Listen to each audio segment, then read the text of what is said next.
আজকে সকালটা শুরু হয়েছে একটু বেশিই ভোরে। ফজরের আজান হওয়ার সাথে সাথে ঘুম থেকে উঠে রেডি হয়ে দোকানে গেলাম। রাজশাহী থেকে আনা ফ্রিজিং করা খেজুরের রস ককশিটে ভরে রওনা হলাম অটোরিকশায়। গন্তব্য বসুন্ধরা রিভারভিউ চেকপোস্ট মোড়। গিয়ে রসগুলো সুন্দর করে সাজিয়ে রাখলাম।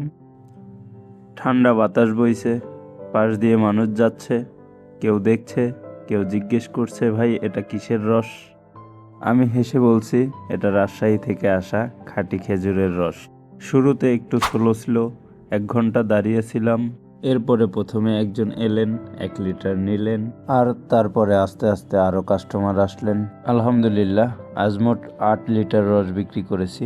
আসলে আমি জানি শুরুটা কঠিন, কিন্তু আমি বিশ্বাস করি ধৈর্য আর সততার সাথে কাজ করলে মানুষ একদিন বিশ্বাস করবেই। ইনশাআল্লাহ চাষি ভাই একদিন তার খেজুরের রস ও গুড় দিয়ে আরও বড় কিছু করবে। এই নগরের মাঝেও গ্রাম বাংলার স্বাদ পৌঁছে দিব। সকলে ভালো থাকবেন, সুস্থ থাকবেন। দেখা হচ্ছে আগামীকালকে। আল্লাহ হাফেজ।